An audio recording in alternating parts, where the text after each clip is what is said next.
오래전에 제가 대학로에 갔다가 어느 극장에 플랜카드가 이렇게 걸려있는 것을 하나 본 적이 있습니다.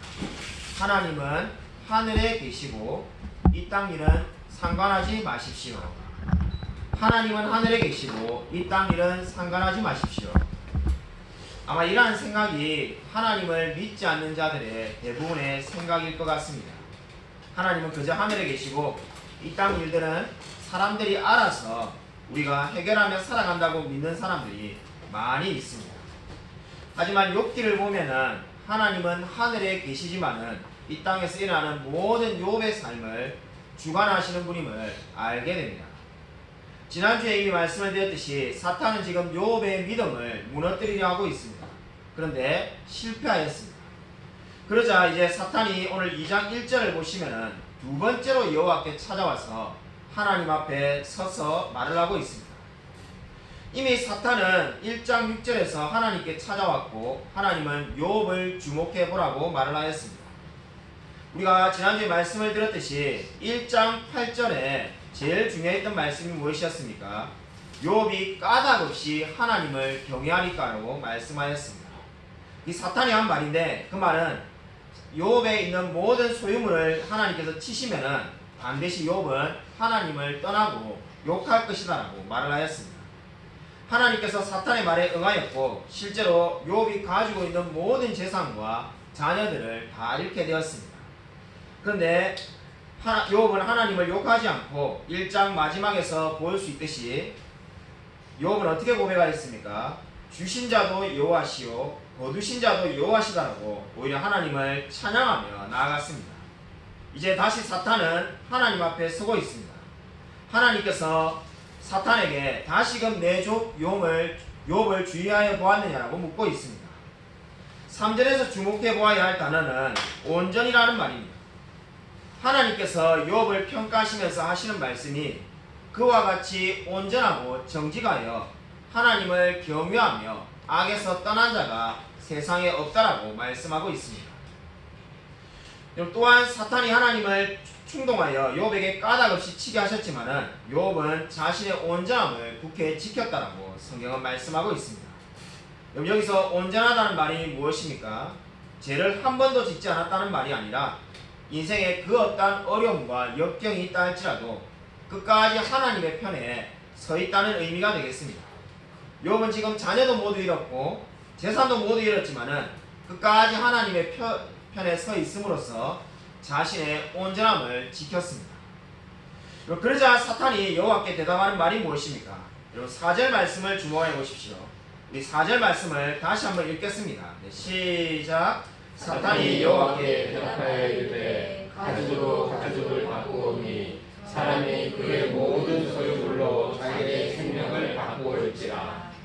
여기서 가죽으로 가죽을 바꾼다는 말이 무엇을 의미합니까? 이 말은 속담입니다. 베두인 사람들이 동물 가죽을 가지고 중요한 물물 교환을 할 때 이 말을 사용하였다고 합니다. 그러니까 이 말은 다시 말해서 등가의 법칙, 내가 하나를 주면은 그 가치에 맞는 하나를 받을 수 있다는 의미가 되겠습니다. 근데 이 말을 지금 사탄이 사용하고 있습니다. 그러면 지금 사탄이 이 말을 사용하는 것은 욥의 생명을 위협하면은 욥이 그 생명을 어떻게 하든지 유지하기 위해서 그 생명에 걸맞은 것을 하나 포기하게 될 거라는 겁니다. 지금 사탄이 바라는 것은 욥의 생명을 위협하면은 욥은 생명을 붙들고 결국 자신의 온전함을 내어 버릴 거라고 주장하고 있습니다. 이 가죽으로 가죽을 바꾼다는 말은 사실상 욥기 1장 10절에 나오는 우리가 지난주에 살펴보았던 하나님께서 모든 소유물을 울타리로 두르심이 아니니까라는 말과 같은 의미의 말씀이 되겠습니다. 따라서 지금 2장 4절에 나오는 가죽은 울타리, 1장 10절의 울타리와 같은 의미로 이해하시면 됩니다. 바로 여기에 욥기가 말하는 온전함의 의미가 있습니다. 2장 3절에서 하나님께서 말하는 욥이 고난 가운데서도 온전함을 지켰다는 말이 무슨 의미입니까? 사실 욥기는 고난 가운데서 온전함을 지킬 수 있는지 없는지를 지금 보여주고 있습니다. 욥기가 말하는 온전함이 무엇입니까? 하나님이 우리에게 주신 울타리, 심지어 가죽을 다 벗겨낸다 할지라도 우리가 하나님을 믿고 찬양할 수 있는지에 대해서 지금 묻고 있습니다. 여러분, 진정으로 우리의 모든 가족이 다 벗김을 당한다 할지라도 하나님만 찬양하며 나아갈 수 있습니까? 지난주에 제 동생이 우리 김성규 목사가 카톡으로 기도 제목을 요청해 나왔습니다. 자신의 동기 목사님 중에 한 분이 아프다고 기도 제목을 요청해 나왔습니다. 내가 잘 알지도 못하는 분을 왜 기도 제목을 요청해 놨을까 순간적으로 그런 생각이 들었습니다. 그러자 우리 동생이 그 마음을 읽었는지 카톡에 제가 이 목사님을 만난 적이 있다는 겁니다. 한참을 생각해 보니까 그 목사님이 합동신학대학원을 졸업하고 난 다음에 에스라 성경대학원에 진학을 할까 고민해서 제게 찾아왔던 적이 있었습니다. 이 32의 우리 후배 목사님인데 올해 나이가 52세입니다. 최근에 개척을 하셨다고 하는데 지금 뇌경색으로 병원에 입원해 계신다고 하고 꼭 기도해달라고 부탁이 왔습니다. 이 개척교회를 하시는 목사님인데 어느 날 갑자기 설교를 하는데 말이 어눌해지기 시작했다고 합니다. 그래서 혀가 굳는다는 느낌이 들어가지고 왜 이렇게 말이 잘 안 나올까 그냥 그렇게 생각하면서 답답하게 설교를 하고 마쳤다고 합니다. 그때 이상하다고 생각을 했어야 되는데 그 다음 날이 되니까는 얼굴에 마비가 오기 시작했다고 합니다. 얼굴에 마비가 와서 물을 마셔도 물이 흘려지고 이상하다는 생각이 들어가지고 인터넷에 검색을 해보니까 자신의 증상이 뇌경색이라는 것을 알게 됐다고 합니다. 목사님이 본인이 검색하고 본인이 알아가지고는 본인이 병원에 전화를 해서 병원에 찾아가게 되었습니다.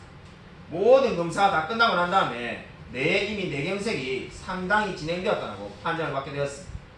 의사 선생님이 만약에 지금 오지 않았다면 더 큰 일이 진행되었을 거라고 그렇게 말하였다고 합니다. 그래서 꼭 낫게 해달라고 기도 제목을 우리 동생이 요청을 해왔습니다. 제가 안 그래도 이 욥기 설교를 준비하고 있는 시점이었는데 그 기도 제목을 보고 한참을 생각이 되었습니다. 도대체 왜 의인은 고난을 당하는가? 왜 하나님은 다른 사람도 아니고 하나님의 일을 하기 위해서 개척교회를 하고 정말 말씀을 연구하는 그분에게 그러한 어려움을 주셨는가? 나이도 젊습니다. 아마 여러분도 한 번쯤은 그런 생각을 해보았을 겁니다. 우리 이 세상에 정말로 악한 사람이 얼마나 많은데 한 저 악하고 악한 사람, 다른 사람의 정말로 열심히 일하는 재물을 빼앗아 가려는 사람이라 그러한 사람들에게 차라리 병을 주지 왜 경건한 자에게 고난이 오는가? 이것이 성경이 말하는 중요한 주제입니다. 하박국서를 읽어봐도 똑같은 주제가 나옵니다. 욥기의 주제도 지금 비슷한데 왜 아무 죄가 없는 선한 의인에게 고난이 찾아오느냐는 겁니다. 아마 여러분도 그런 고민을 많이 해봤을 겁니다.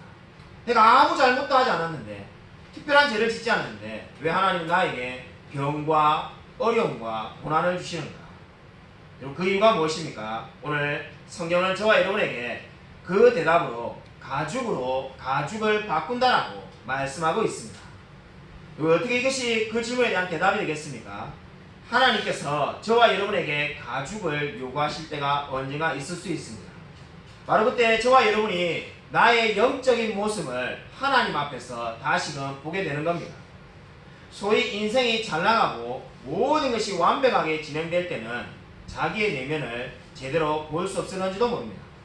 그러나 이제 하나님께서 우리의 가죽을 벗겨내실 때 내가 정말로 하나님 앞에서 이제 단독자로 서서 나의 영적인 모습이 어떠한지를 알게 되는 것입니다. 한동대 명예총장님이었던 김영길 총장님이 쓰신 글 가운데 이런 내용을 읽은 적이 있습니다. 내 나이 62, 어쩌다가 이곳에 눕게 되었는가? 35명이 나란히 누운 이 좁은 방에서 나는 하나님 앞에서 벌거벗은 영혼으로 섰다. 솔직히 이틀 동안 어찌해야 될지 정신이 없었다. 그때까지 힘겹게 학교를 이끌고 오면서 교도소까지 오게 될 줄은 아무도 몰랐다. 나를 교도소로 이끄신 하나님의 뜻을 이제부터 생각하기 시작하였다. 저는 지금 하나님 앞에 절대적으로 아무것도 없이 서 있습니다. 이름도 명예도 지위도 자존심도 염려도 없이 서 있습니다. 비록 지금은 고통과 슬픔이 있을지라도 저의 모든 것을 벗어버리고 진정한 자유를 누리고 있습니다. 지금까지 앞만 보고 달려왔는데 이제 하나님이 저를 잠시 멈추게 하였습니다. 이 특별한 곳에서 특별한 방법을 통해서 저는 자유함을 얻었고 하나님과 1대1로 만나고 있습니다. 이곳이 제 기도의 자리이며 제가 주님을 만나는 다락방입니다. 이 김용길 총장님의 고백이 너무나 대단하지 않습니까? 감옥 안에 계신데 이곳이 저의 기도의 자리이고 하나님을 만나는 다락방이라고 고백하였습니다. 그전에는 정신없이 명예와 부를 위해서 살았기 때문에 하나님 앞에서 자기의 모습이 어떠한지를 보지 못했지만은 이제 고난이 다가오고 감옥 안에 억울하게 들어가게 되자 이제 하나님께 기도함으로써 하나님을 만나게 되었다고 고백하였습니다. 여러분 마치 욥과 같은 고백이지 않습니까? 여러분 정말 인생에 어려운 순간이 있지만은 그곳이 기도의 자리라고 고백하는 그 기도를 여러분 기억하시기 바랍니다. 여러분 저와 여러분도 마찬가지지 않습니까? 하나님이 저와 여러분의 가죽을 벗기실 때가 있습니다. 왜 하나님이 우리에게 고난을 주십니까? 저와 여러분이 죄를 짓지도 않았는데 왜 우리가 어려움을 당해야만 합니까? 저와 여러분이 병에 들고 또는 경제적인 어려움을 겪는 이유가 어디에 있습니까? 하나님이 저와 여러분을 만나고 싶어 하시기 때문입니다. 하나님과 1대1로 대면하고 나의 진정한 모습을 그 고난을 통해서 알게 되는 것입니다. 여러분 이 진리를 꼭 믿으시기 바랍니다. 여러분 2장 7절을 보시면은 사단은 욥을 공격하여서 욥이 그의 발바닥에서 정수리까지 종기가 나게 되었다고 말을 하고 있습니다. 이제 욥에게 가죽을 벗겨서 고난이 찾아오고 있습니다. 그때 9절을 보시면은 욥의 아내가 욥에게 한 말이 나옵니다. 너무나 유명한 말씀인데 우리 9절 말씀을 같이 함께 읽겠습니다. 시작. 그의 아내가 그에게 이르되 당신이 그래도 자기 원자만을 굳게 지키느냐 하나님을 욕하고 죽어라. 그럼 사람들이 흔히 하는 말로 인류 역사상 3대 악처가 있다라고 말을 합니다. 첫 번째 악처는 소크라테스의 아내이고 두 번째 악처는 감리교의 창시자 웨슬리의 아내입니다. 아마 여러분이 소크라테스의 아내가 악처라는 말은 많이 들었을 거고 어떻게 웨슬리의 아내가 그것도 감리교를 창시한 그 유명한 부흥사 그 유명한 설교자의 아내가 악처일 수 있을까 이런 의문이 드는 분들이 있을 겁니다. 근데 기록을 보면은 웨슬리가 순회 설교를 하고 집에 돌아오면은 웨슬리의 아내가 그 웨슬리를 계속해서 박단하고 비난하면서 심지어 머리를 잡고 온 집안을 끌고 다녔다고 합니다. 그래서 사람들이 웨슬리의 아내를 악처라고 부릅니다. 마지막으로 사람들이 말하는 세 번째 악처가 바로 오늘 성경 말씀이 말하고 있는 욥의 아내입니다. 누가 지었는지는 모르지만은 세계상의 3대 악처라고 늘 조롱을 받는 사람이 욥의 아내입니다. 아마 그렇게 된 이유는 우리 신앙의 선배들이 이 욥의 아내에 대해서 혹평을 하였기 때문입니다. 어거스틴이라는 우리 초대 교구는 욥의 아내를 악마의 보조자라고 불렀습니다. 그리고 종교개혁자 칼빈은 욥의 아내를 사탄의 도구라고 말을 하였습니다. 이러한 평가들이 많기 때문에 욥의 아내가 아마 세계 3대 악처로 불리게 된 것이 아닐까라고 생각을 해봅니다. 결론부터 말씀드리자면은 욥의 아내를 악처라고 말하는 것은 너무나 혹독한 평가입니다. 물론 지금 9절에 나오는 욥의 아내의 한 말은 결코 훌륭한 신앙의 말이 아니었습니다.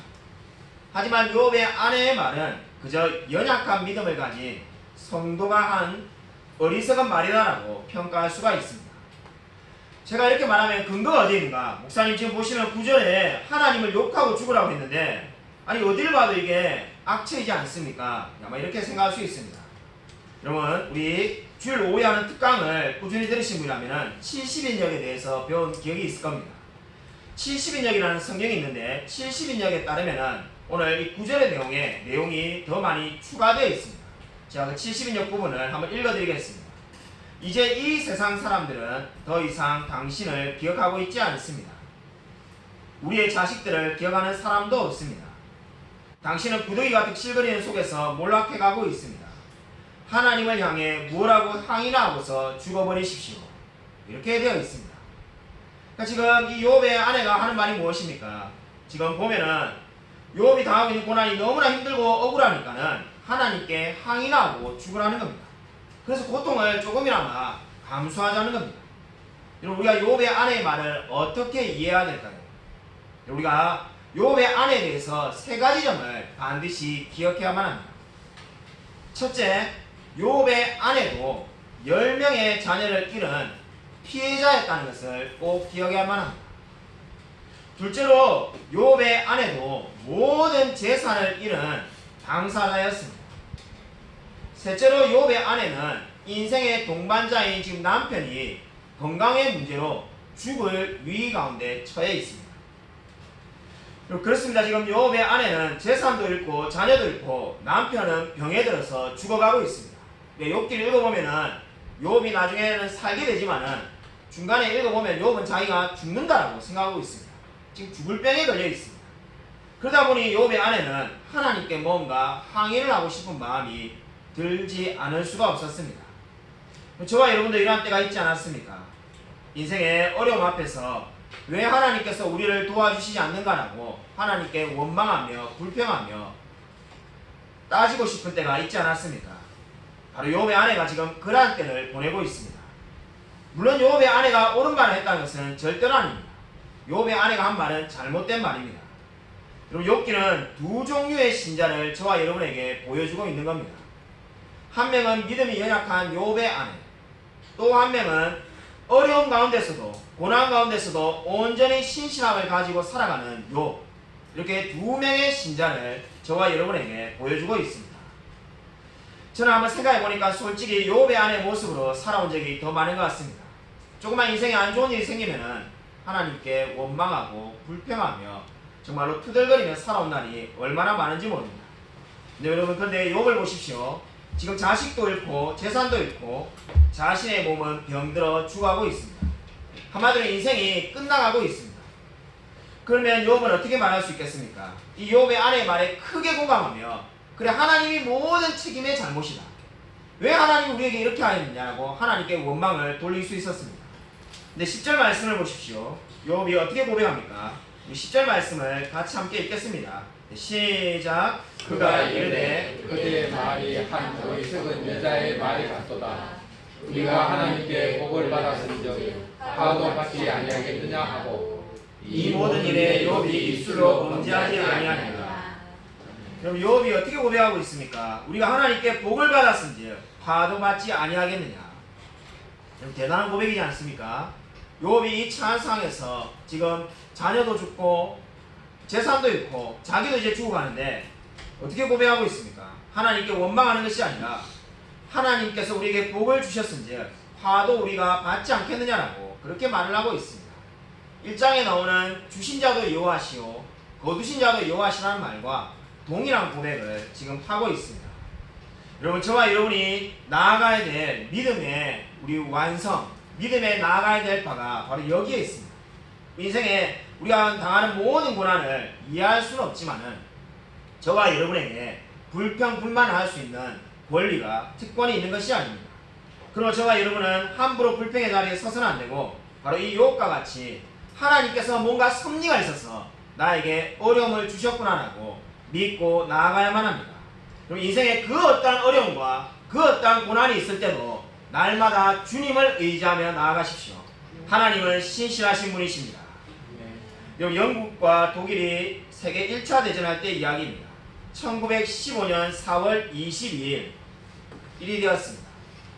이 당시에 독일이 영국을 거의 정복을 하기 일보 직전이라서 독일의 카이젤이 이렇게 말하였다고 합니다. 하늘에는 태양이 하나인데 이 세상의 왕은 왜 이리 많은가? 이제 오늘부터 이 땅의 임금은 나 혼자밖에 없을 거다라고 자신만만하게 이야기했습니다. 그러면서 영국을 이제 삼키려고 했습니다. 당시에 영국이 독일군을 이긴 적이 단 한 번도 없었다고 합니다. 영국군은 본토에 이제 쫓겨가지고 도망을 하고 있는데 이제 독일군이 쳐들어오면은 전쟁에서 패하고 나라가 망할 위기였습니다. 이때 조지라는 영국의 왕에게 부하 장군이 물었다고 합니다. 이 전쟁의 마지막이 어떻게 되겠습니까? 부하 장군이 왕에게 이렇게 말하면서 울면서 이야기했다고 합니다. 부하가 느끼기에 이제 전쟁에서 질 거고 오늘 전쟁이 지면 이제 나라가 없어질 건데 마지막으로 왕에게 이 전쟁의 마지막이 어떻게 되겠습니까? 라고 물은 겁니다. 그때 이 조지 왕이 이렇게 대답했다고 합니다. 오직 나는 하나님의 기적을 바라노라. 나는 심지어 너희도 믿지 않는다. 그러나 나는 낙심하지 않는다. 그 이유는 전능하신 하나님이 우리와 함께 하실 것이다. 이런 유명한 말을 남겼습니다. 이 말을 하고 난 다음에 무슨 일이 생겼을까요? 1915년 4월 22일 날 독일이 인류 역사상 처음으로 독가스를 사용한 날이었습니다. 독일군이 독가스를 늘 사용하려고 기다리다가 날씨를 살펴보았는데 바로 독일의 관측소에서 오늘부터 이제 향후 36시간 동안 바람이 계속해서 독일군에서 영국군 쪽으로 불 거라고 발표를 하였습니다. 그 발표를 보자마자 독일군에서 독가스를 영국군에게 사용하였습니다. 그럼 어떻게 되겠습니까? 이제 남아있는 모든 영국군의 군사들이 다 죽게 될 거라고 믿고 그렇게 발표를 하였습니다. 이제 전쟁이 끝날 줄 알았는데 1915년 4월 20일 오후 4시에 기적이 났습니다. 절대로 바람의 방향이 바뀔 않을 것 같은데 바람의 방향이 한순간에 바뀌었습니다. 그리고 전쟁은 독일군의 참패로 끝나게 되었습니다. 여러분 1차 전쟁에서 독일이 진 것은 도무지 인간이 생각해보면 질 수 없는 전쟁을 지게 되었습니다. 바로 이 바람의 방향을 트신 분이 누구입니까? 하나님이십니다. 그럼 이 이야기가 무엇을 보여줍니까? 모든 전쟁의 결과는 하나님이 움직이신다는 겁니다. 저와 여러분의 삶에 적용한다면 우리 인생의 모든 결과물은 하나님이 결정하시는 겁니다. 저와 여러분의 사업이 성공하느냐 마느냐, 저와 여러분이 직장에서 승진하느냐 마느냐, 모든 결과물을 하나님이 결정하시는 겁니다. 그럼 저와 여러분은 할 일이 아무것도 없는가? 그렇지가 않습니다. 하나님이 저와 여러분의 모든 삶의 성공과 열매를 결정하시면 우리가 해야 될 일은 무엇입니까? 바로 오늘 욥이 보여주는 것처럼 온전함을 지키는 겁니다. 그리고 욥의 모든 불을 하나님이 다 앗아가시면 욥이 할 방법이 없었습니다. 그러나 끝까지 욥이 지켜야 될 것은 무엇이었습니까? 하나님만 믿고 온전히 하나님을 의지하며 살아가는 겁니다. 바로 이것이 저와 여러분이 해야 될 일입니다. 하나님이 저와 여러분을 때로는 부하게 만들어 놓으실 수도 있고 때로는 가난한데 처하게 놓아주실 수도 있습니다. 그러나 그것에 상관없이 저와 여러분이 끊임없이 추구해야 될 것은 오직 한 가지뿐입니다. 바로 하나님이 주신 온전함을 지키며 나아가는 겁니다. 여러분 욥기 1장과 2절은 욥은 알지 못하는 천상의 세계를 지금 기록해 놓고 있습니다. 우리는 지금 욥이 알지 못하는 그 놀라운 기록을 읽고 있습니다.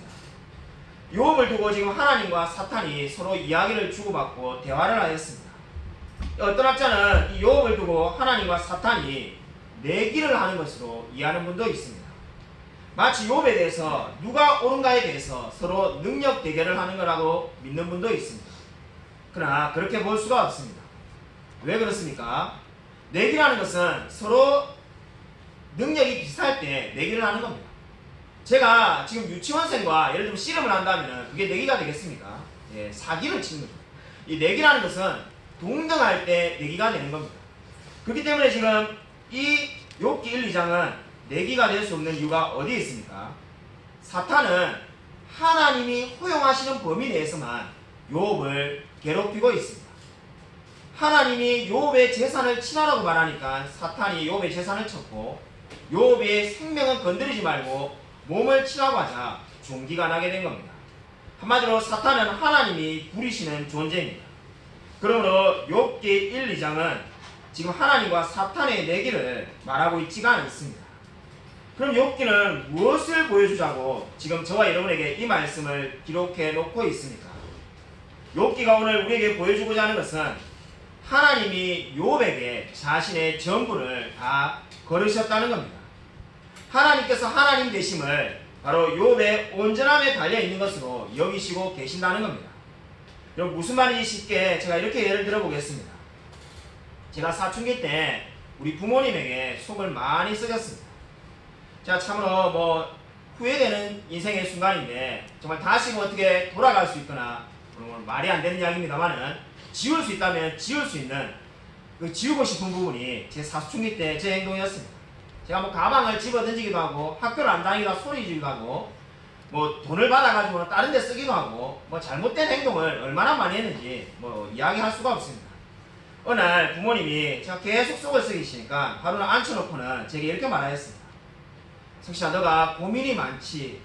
그러니까 이렇게 많은 문제를 일으키는 것 같다. 그런데 우리가 너에게 많은 요구를 하는 것도 아니고 딱 한 가지만 알아달라고 그렇게 말했어요.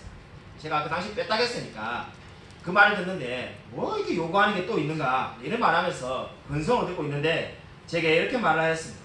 우리는 오직 너 하나 잘 되는 것만 바라보며 산다. 이 마음만 꼭 알아달라고 그렇게 말을 했습니다. 근데 제가 얼마나 크게 마음에 미안한 마음과 큰 충격을 받았는지 모릅니다. 부모님이 저에게 바라는 것은 오직 한 가지라는 겁니다. 우리가 너를 잘 되는 거, 너 하나 잘 되고 너 하나 정말 제대로 된 사람 되는 거, 그거 바라보고 산다는 겁니다. 바로 오늘 욥기의 하나님의 마음이 이러하다고 성경은 말씀하고 있습니다. 오늘 본문에 나오는 하나님이 어떠한 분이십니까? 욥의 온전함에 크게 기뻐하시는 분입니다. 많은 사람들이 이렇게 오해하고 있습니다. 내가 오늘 하나님의 말씀대로 하루를 살아본들 하나님과의 하나님 되심과 무슨 상관이 있냐 이렇게 생각하는 분이 있습니다. 그러니까 사실 이 말이야말로 사탄이 하는 말입니다. 우리 욥기를 읽어보면 욥의 친구들이 끊임없이 욥에게 한 말이 바로 그 말이었습니다. 너가 경건하게 살든 살지 못하든 하나님과 아무런 상관이 없다는 말이 바로 욥의 친구들이 욥에게 계속해서 했던 말입니다. 이 말은 언뜻 보면 굉장히 맞는 말처럼 보이지만은 오늘 욥기는 그 말이 잘못됐다고 분명히 말씀하고 있습니다. 왜 그렇습니까? 하나님은 욥의 경건함에 크게 기뻐하고 계시기 때문입니다. 마치 부모들이 자식이 잘 되는 데에 인생의 전부를 거는 것처럼 욥의 경건함과 순전함에 하나님은 자신의 전부를 걸고 계십니다. 하나님과 사탄에 대하는 욥을 가운데 두고 지금 하나님이 장난을 치거나 내기를 하고 계신 것이 아닙니다. 하나님께서 스스로 아킬레스건을 만들고 계시는 겁니다. 그리고 하나님의 아킬레스건, 이게 무슨 의미입니까? 어떻게 보면 굉장히 잘못된 말처럼 보일 수 있습니다. 하나님이 전지전능한 분인데 무슨 아킬레스건이 있는가? 하나님의 아킬레스건은 바로 하나님이 스스로 약점을 만드셨다는 겁니다. 그 약점이 바로 무엇입니까? 바로 욥입니다. 하나님이 욥에게 자신의 모든 것을 지금 걸고 있습니다. 마치 지금 천상에서 하나님이 욥이 경건하게 그리고 고난을 극복할 때마다 기뻐하며 어쩔 줄 몰라하는 모습을 보여주고 있습니다. 이것이 바로 욥기가 저와 여러분에게 말씀하는 바입니다. 저와 여러분이 오늘 하루를 경건하게 살 때 하나님께서 기뻐하고 계십니다. 저와 여러분이 오늘 하루를 진정으로 말씀대로 의지하며 살아갈 때 하나님이 기뻐하신다고 성경은 분명히 말씀하고 있습니다. 그렇기 때문에 하나님께서 사탄에게 욥을 자랑하신 것이 아니겠습니까? 여러분, 욥과 같이 온전하며 정직하며 하나님을 경외하며 악에서 떠난 자가 세상에 없다라고 하나님은 사탄에게 자랑하였습니다. 여러분, 우리의 모습이 어떠합니까? 진정으로 죄에서 떠나며 하나님께서 기뻐하실 만한 모습으로 살아가고 있습니까? 우리는 하나님께서 치신 울타리를 사랑하는 사람입니까? 하나님께서 혹시 우리의 가죽을 벗기면은 하나님을 부인하는 자리에 서고자 하는 마음은 없습니까? 진정으로 고난의 의미가 무엇입니까? 그것은 바로 하나님께서 우리를 더 나은 의, 지금의 우리 모습보다 더 나은 모습으로 만들어 가시는 겁니다. 여러분, 지금 내가 가장 사랑하는 것이 무엇입니까? 그것이 돈이든 권력이든 아니면 자식이든 그 무엇이라도 상관이 없습니다. 그것은 바로 우리에게 하나님이 축복해 주신 것입니다. 그리고 하나님께서 우리에게 주신 울타리이며 가죽입니다. 근데 혹시 하나님께서 그 울타리나 가죽을 걷어내시고 저와 여러분에게 고난을 주신다면 바로 그것이 저와 여러분이 진정으로 하나님만 사랑하신지를 테스트한다는 것을 기억하시기 바랍니다. 그리고 자식을 기르는 부모가 언제 가장 행복하였습니까? 자식이 그 부모의 말대로 잘 자라며 순종할 때가 가장 행복하지 않겠습니까? 너무나 당연한 말이지 않겠습니까? 하나님도 마찬가지입니다. 우리가 하나님의 말씀 안에서 자라갈 때 가장 기뻐하며 가장 큰 기쁨을 누리신다라고 성경은 말씀하고 있습니다. 그럼 오늘부터 추워도 나는 하나님을 닮지 않고 내 마음대로 적당히 살 거라는 생각을 버리시기 바랍니다. 하나님은 절대로 그 사랑하는 자를 포기하지 않는다라고 분명히 말씀하고 있습니다. 여기 시편 23편 6절에 이런 말씀이 있습니다. 내 평생의 선하심과 인자하심이 반드시 나를 따르니 내가 여호와의 집에 영원히 살리로다라는 말이 있습니다. 거기서 보면은 따른다는 말은 원어의 의미를 보면은 사냥개가 그 먹잇감을 끝까지 뒤쫓아가는 것을 의미하고 있습니다. 사냥개가 먹잇감을 포기하지 않는 것처럼 여호와의 인자하심과 선하심이 저와 여러분을 끝까지 추격할 거라고 성경은 분명히 말씀하고 있습니다. 그러므로 고난이 다가올 때마다 하나님의 이 말씀을 떠올리십시오. 하나님께서 저와 여러분을 끝까지 추격하고 계십니다. 우리가 정말로 하나님의 말씀을 의지할 때 하나님께서 능력을 다해 주시며 우리와 함께 하실 거라고 분명히 말씀하고 있습니다. 저와 여러분의 오늘의 삶이 하나님과 무관하다는 것은 그러한 생각들은 버리시기 바랍니다. 저와 여러분의 오늘의 삶이 하나님과 밀접하게 관련이 있습니다. 하나님이 우리의 삶을 통해서 하나님은 영광 받으시기를 원하고 계십니다. 여러분, 진정으로 하나님은 실수가 없는 분이십니다. 인생에 어려움이 있습니까? 도무지 감당하지 못할 괴로움이 있습니까? 하나님을 바라보며 주님께 모든 것을 의지하십시오.